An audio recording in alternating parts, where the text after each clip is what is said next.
지금 한국 사회는 고령화 사회가 되었습니다. 그리고 2025년에 가면요, 전체 인구 가운데 65세가 넘는 고령 인구 비율이 20%를 넘기는, 이것을 초고령화 사회라고 하거든요. 바로 초고령화 사회가 된다는 거죠. 그리고 이 고령 인구의 비율은요, 10년 뒤인 2035년에는요 30%를 넘을 것이고, 그리고 2050년에는 43%에 이를 것이다 라고 보고 있습니다.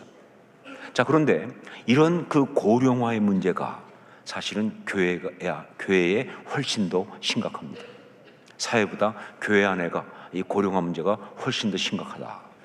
통계에 따르면 한국 교회는요, 한국 사회보다 한 5년 이상을 더 고령화되어 있다고 해요. 그러니까 고령화 인구 비율이 5% 이상이 높다는 거죠. 자, 그런데 이건 통계 이야기고, 실제로 교회에서 열심히 신앙생활을 하는 그런 성도들을 중심으로 본다면 교회의 고령화는 훨씬 더 심하다라고 말할 수 있어요. 자, 그래서 신앙적으로 우리가 정말 중요하게 봐야 하고 또 제대로 정리를 해야 할 것이 있다고 한다면 그것은 인생을 어떻게 마무리할 것인가, 바로 이것입니다. 인생을 어떻게 마무리할 것인가. 이것은요, 교회가 제대로 아름답게 서기 위해서도 꼭 필요한 정말 중요한 것이지만 동시에 지금 이 교회가 이 세상을 섬기고 변화시키기 위해서 정말 중요한 그러한 영적인 주제가 되는 것이죠. 주님께서 저희를 향하여 너희는 세상의 소금이라 라고 말씀하셨습니까? 너희는 세상의 빛이라 라고 말씀하셨습니까?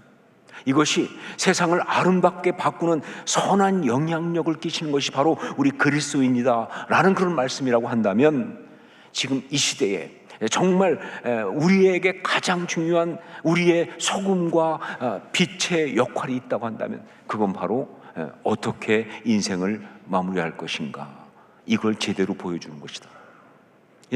이걸 제대로 보여주는 것이 가장 중요한 소금과 빛의 역할이다. 그래요, 지금 한국 사회는요 당황하고 있어요. 초고령화 사회로 들어가면서 굉장히 당황하고 있습니다. 그럴 수밖에 없는 것이 이 고령화의 속도가 전 세계 1위예요. 역사상 유례가 없이 빠르게 고령화가 되고 있기 때문에. 자, 그러다 보니까 뭐 연금 문제며 복지 문제며 사회 생산성 문제며 수많은 문제들에 대해서 문제가 있다는 걸 다 보면서도 아무 대책이 없는 것입니다. 자, 그런데 제가 볼 때 이 모든 것 가운데 정말 대책이 없는 것은요, 정말 중요하고 심각한 문제는 사람들이 그 인생의 마지막이 다가오고 있는데, 그런데 그 인생을 어떻게 마무리해야 하는지 이것을 모르고 있는, 이게 가장 심각하다. 정말 열심히 살았거든요. 성공하기 위해서 최선을 다했습니다.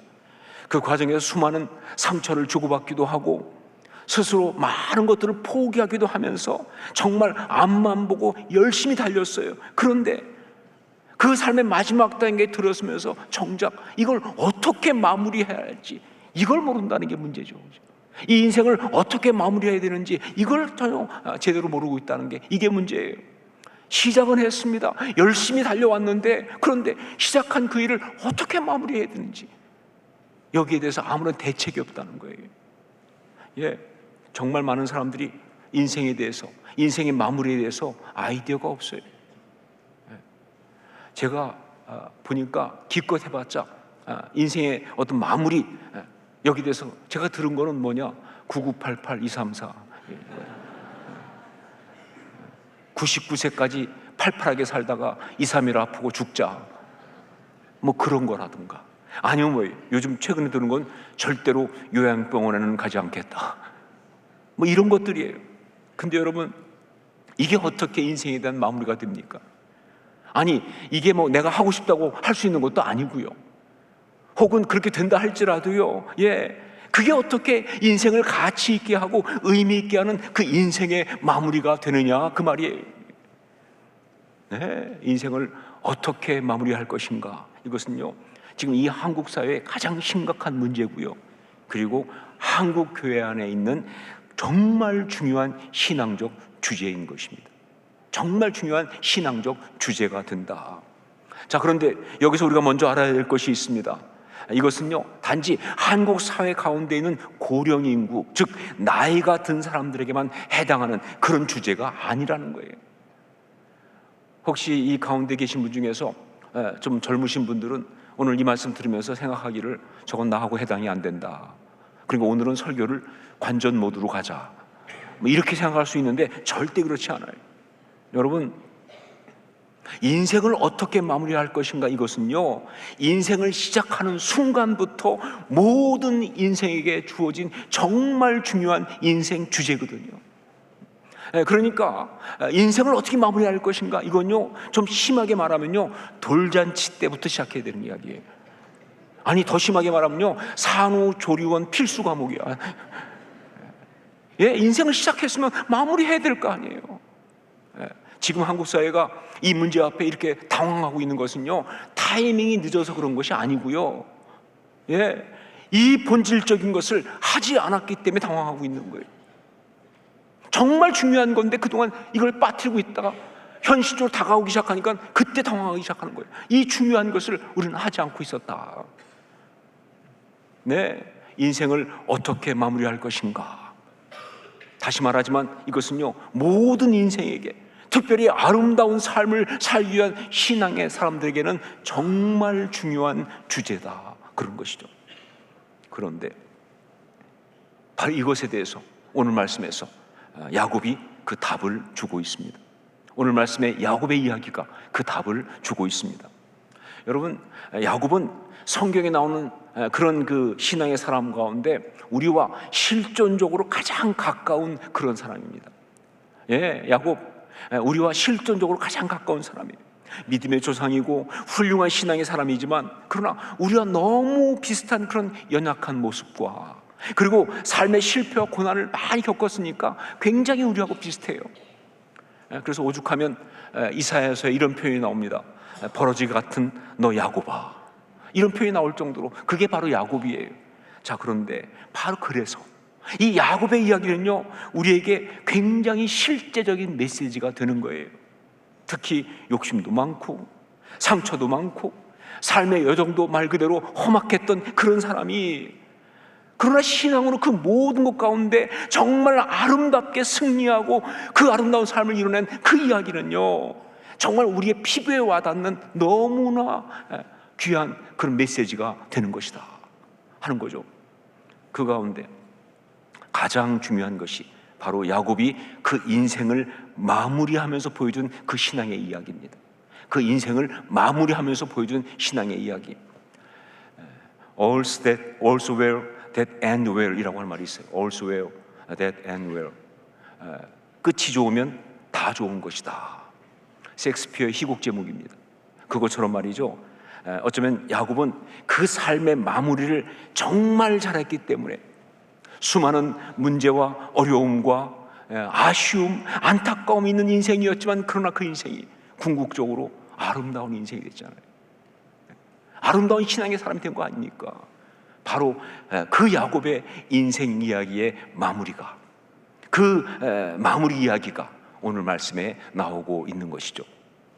1절 2절 말씀을 같이 읽겠습니다. 1절 2절 함께 읽습니다. 이일 후에 어떤 사람이 요셉에게 말하기를 내 아버지가 병들었다 하므로 그가 곧 두 아들 므낫세와 에브라임과 함께 이르니 어떤 사람이 야곱에게 말하되 내 아들 요셉이 내게 왔다 하매 이스라엘이 힘을 내어 침상에 앉아. 야곱의 삶의 마지막이 다가왔을 때 요셉이 그 소식을 듣고 두 아들과 함께 아버지 야곱에게 갔습니다. 그러자 야곱은 그의 마지막 힘을 다 모아서 침상에서 일어나 앉았습니다. 이유는 인생을 마무리하기 위해서. 자, 그러니까 지금부터 야곱이 보여주는 이야기는요, 인생의 마무리는 이렇게 라고 하는 정말 중요한 메시지, 인생의 마무리는 이렇게 라고 하는 정말 중요한 메시지. 성경은 바로 그 메시지를 우리에게 주려고 야곱의 이야기를 지금 우리한테 해주고 있는 거예요. 자, 인생의 마무리는 어떻게 해야 하는가? 야곱이 보여준 그 답은요, 아주 분명하고 명료합니다. 우리 15절 16절 말씀을 같이 읽겠습니다. 15절 16절 함께 읽습니다. 그가 요셉을 위하여 축복하여 이르되 내 조부 아브라함과 아버지 이삭이 섬기던 하나님, 나의 출생으로부터 지금까지 나를 기르신 하나님, 나를 모든 환난에서 건지신 여호와의 사자께서 이 아이들에게 복을 주시오며 이들로 내 이름과 내 조상 아브라함과 이삭의 이름으로 칭하게 하시오며 이들이 세상에서 번식되게 하시기를 원하나이다. 뭐예요? 바로 자녀들을 축복하는 겁니다. 더 정확히 말하면 다음 세대를 축복하는 거예요. 이것이 이 세대의 인생의 마무리예요. 가장 중요한 마무리예요. 다른 것이 아니죠. 이 인생의 마무리는 어떻게 하는 것이냐? 오직 뭐예요? 다음 세대를 축복하는 것으로 마무리한다. 왜냐하면요, 다음 세대를 축복하는 것은 바로 우리 인생에게 주어진 마지막 사명이면서 가장 중요한 사명이거든요. 그러니까 이게 이 인생의 마무리죠. 그래서 야곱은 그의 마지막 남은 모든 힘을 다 모아가지고 침상에 일어나 앉은 겁니다. 바로 그 사명 감당하려고, 그렇게 인생을 마무리하려고. 자, 그런데 다음 세대를 축복하는 것이라고 했는데, 그렇다면 다음 세대를 축복한다는 것은 구체적으로 무엇을 어떻게 하는 것일까? 여러분, 성경에 나오는 이 축복이라는 것, 이것은요, 우리가 알고 있는 축복하고 좀 달라요. 사실 우리는 축복을 너무 남용하고 있어요. 남발하고 있어요. 우리가 생각하는 축복은 뭐예요? 그냥 좀 잘 되기를 바란다, 잘 되었으면 좋겠다라는 덕담 정도로 생각한단 말이죠. 그런데 아니에요. 성경이 말하는 이 축복은요, 덕담 수준이 아니라 정말 구체적이고 실제적이고 강력한 영적인 역사입니다. 이게 축복이에요. 특히 인생의 마무리로서의 이 축복은요, 영적으로 아주 특별한 그런 내용을 그 안에 포함하고 있어요. 그것이 무엇인가? 그것이 바로 언약의 배턴을 넘겨주는 거예요. 언약의 바톤을 넘겨주는 것, 이겁니다. 우리 5절 말씀을 함께 읽겠습니다. 5절 같이 읽습니다. 내가 애굽으로 와서 내게 이르기 전에 애굽에서 내가 낳은 두 아들 에브라임과 므낫세는 내 것이라. 루벤과 시몬처럼 내 것이 될 것이요. 이게 무슨 말입니까? 지금 이게 무슨 뜻인가요? 이 말씀이 어떤 주석에 보니까 이렇게 주석을 했더라고요. 요셉이 애굽에서 결혼했잖아요. 그래서 애굽 여자 이 보디베라의 딸과 결혼해서 두 아들을 낳다 보니까 그 므낫세와 에브라임은 섞였잖아요. 애굽 여자와 요셉. 그래서 정통성이 없다는 거예요. 그런데 야곱이 마지막에 죽으면서 그 두 아들을 이스라엘 백성으로 받아들이는, 정통성을 부여하는 그런 것이 바로 이 말씀이다라고 그렇게 주석을 했어요. 그런데 아니죠. 그건 말이 안 됩니다. 왜냐하면요, 지금 이스라엘은 아직 민족도 아니에요. 무슨 정통성을 부여하고 그럴 만한 그것도 없어요. 그거 아니고요. 그럼 이게 뭘 말하는 것이냐? 이것은 바로 요셉의 장자권을 확인해 주고 있는 그런 말씀이에요. 요셉의 장자권. 장자는요, 다른 아들들과 달리 2배의 분깃을 받습니다. 그러니까 장자는 다른 아들은 하나씩 받으면 자기는 2배의 분깃을 받아요. 그래서 요셉은요, 지파가 없잖아요. 요셉 지파 없잖아요. 대신에 뭐예요? 두 아들인 므낫세와 에브라임이 각각 지파를 이루는 거예요. 왜? 장자니까. 요셉은 바로 그 야곱에게 장자였거든요. 여러분, 그래서 여러분 아시는 것처럼 채색옷 사건이 일어난 거예요. 여러분, 채색옷을 해준 것은 그냥 이쁘니까 옷 해주는 게 아니고요, 누군가의 옷을 준다? 장자권을 주는 거예요. 마치 뭐예요? 그 엘리야가 승천할 때 그때 그 엘리사에게 겉옷이 떨어지면서 그때 엘리사가 뭐라고 말합니까? 영감을 내게 갑자기 나타왔어 그러잖아요. 장자권이에요. 그러니까 채색옷이 그래서 난리가 난 거예요. 형들이 왜 화를 냈느냐? 아니, 어떻게 요셉이 장자냐 말이죠. 11번째 아들인데 무슨 근거로 얘가 장자냐? 이래서 난리가 난 거 아니냐 그 말이에요. 자, 말대로 요셉은 11번째 아들인데 어떻게 장자가 됩니까? 이것에 대해서 오늘 말씀에서 야곱이 비로소 입을 열었습니다. 우리 7절 말씀을 함께 보겠습니다. 7절 같이 읽습니다. 내게 대하여는 내가 이전에 밧단에서 올 때에 라헬이 나를 따르는 도중 가나안 땅에서 죽었는데 그곳은 에브랏까지 길이 아직도 먼 곳이라 내가 거기서 그를 에브랏길에 장사하였느니라. 에브랏은 곧 베들레헴이라. 이게 무슨 말이냐면요, 라헬이 베냐민을 낳으면서 죽었습니다. 그래서 그 라헬이 죽었을 때 그때 그 라헬을 갖다가 에브랏 길에 장사를 했는데 그 고통 가운데 있을 때 하나님이 야곱에게 말씀하셨다는 거예요. 라헬이 낳은 아들 요셉이 장자가 된다라고. 일반적인 상식은 아니죠. 하지만 그때 하나님 말씀하셨다는 거예요. 라헬이 낳은 요셉이 바로 장자가 된다. 그때부터 야곱에게는 요셉이 장자였던 거예요. 그러니까 지금 그래서 그 장자에게 자신이 받은 언약의 바톤, 그 배턴을 넘겨주고 있는 거예요. 왜? 장자는 그게 장자거든요.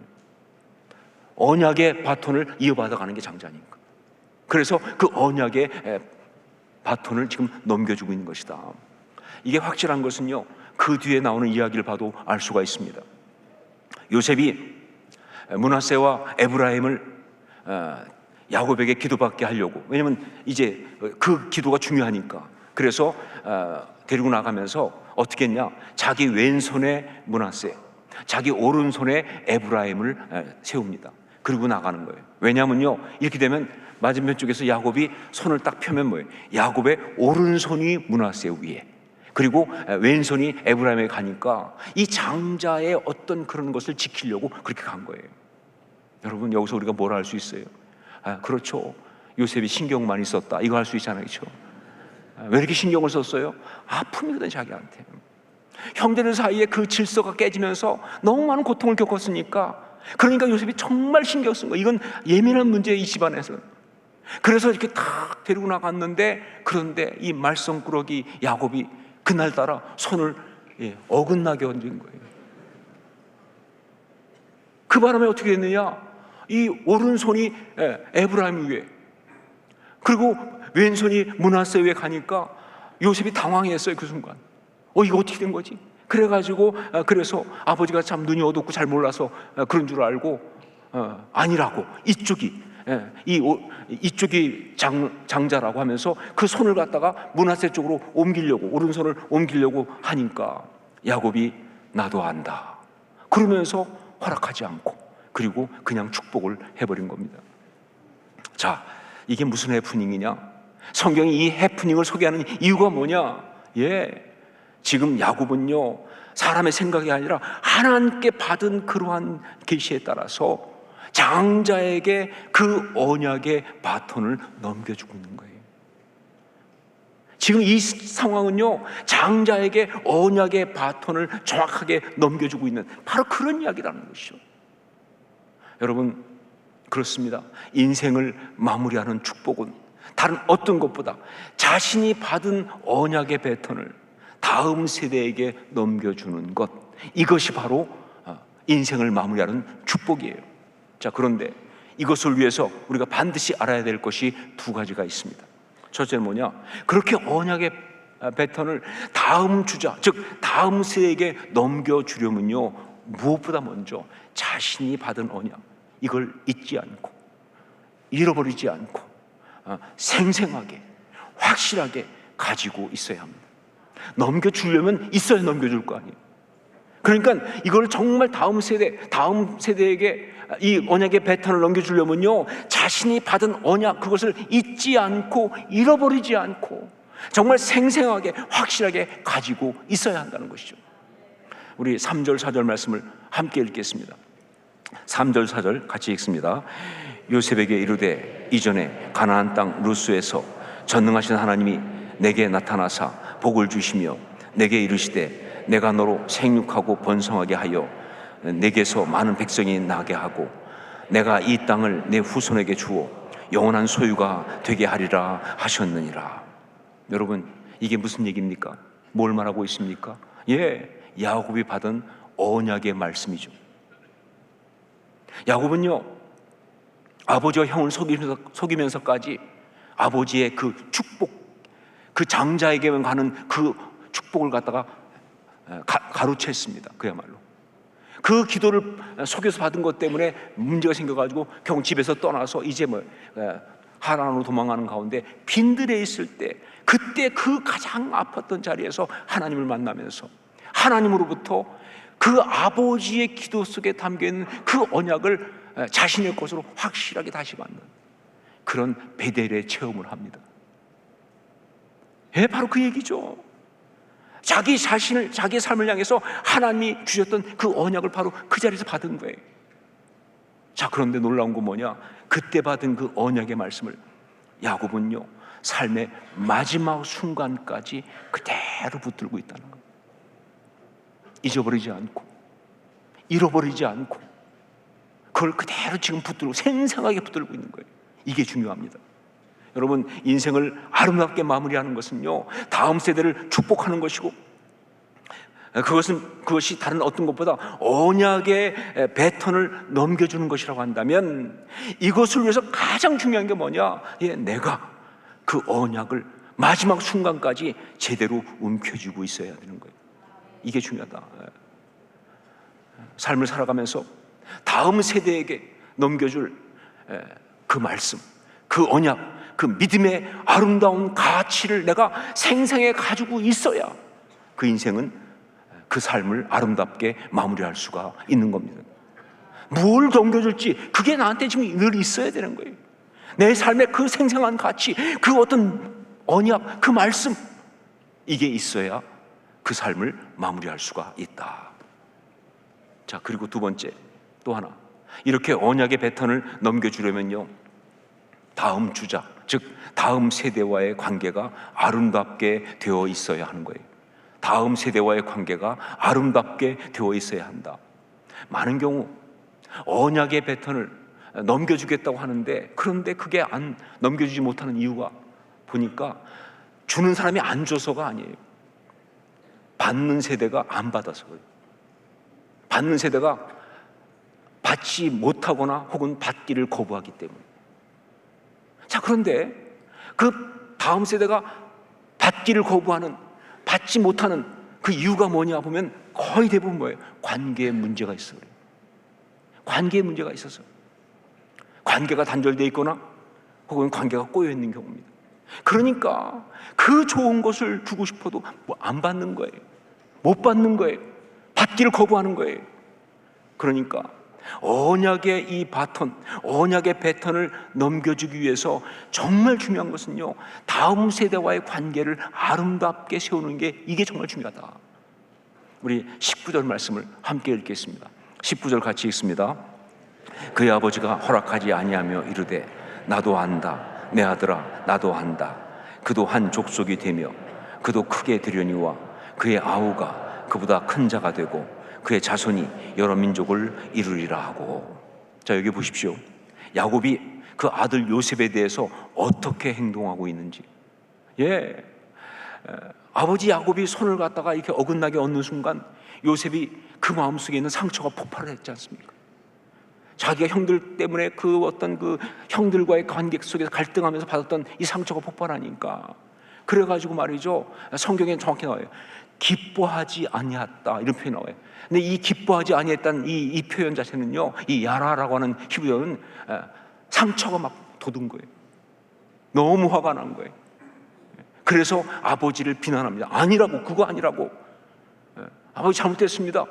그 손 그쪽 가면 안 됩니다 라고 지금 이야기하는데, 상처가 표출된 거죠. 그런데 여러분, 놀라운 게 뭐예요? 상처 그러면 또 한 상처하는 야곱이 그걸 상처로 안 받는다는 거예요. 분명히 요셉의 상처에서 나온 이야기인데 야곱이 상처로 받잖아요. 더군다나 뭐예요? 야곱이 그렇게 한 것이 어떻게 된 겁니까?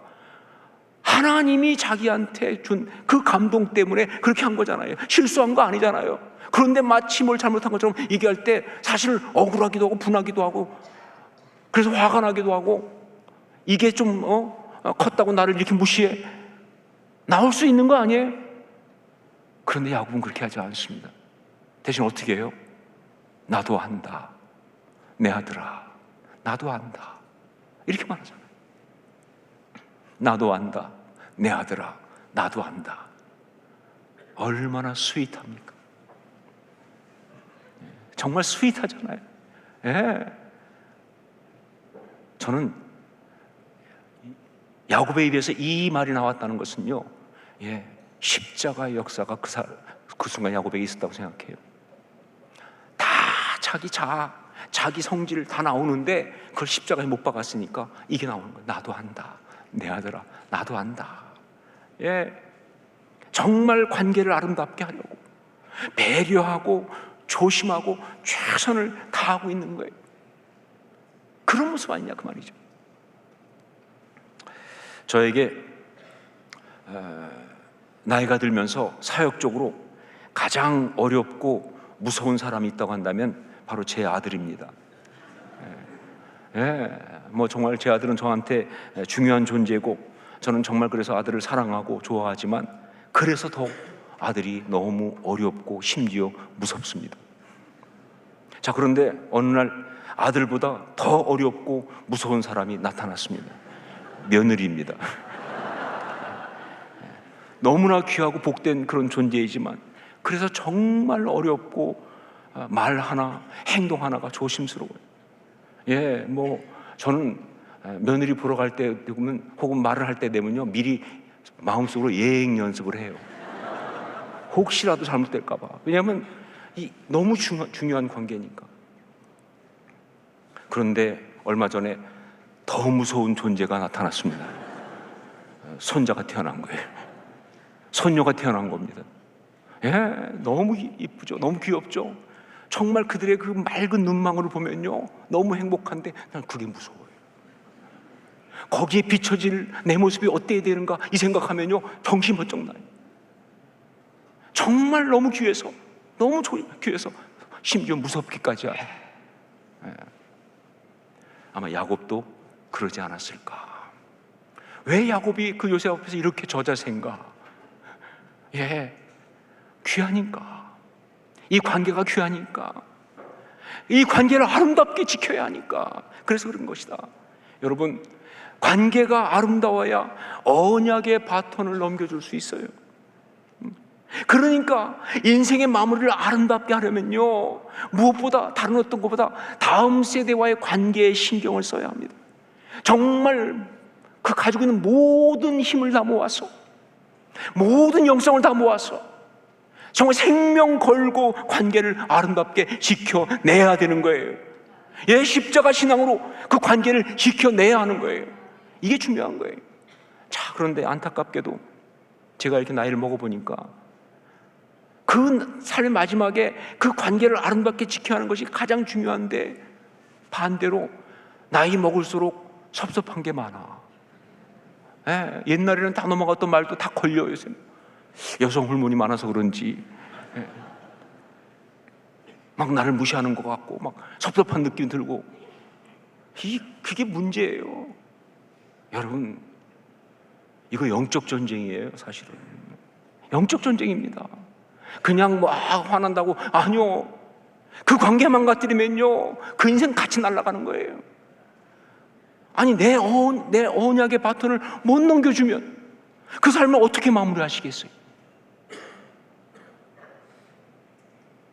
다음 세대에게, 네, 정말 생명 걸고 십자가에 자기 못 박는 마음으로 관계를 지켜야 되는 거죠.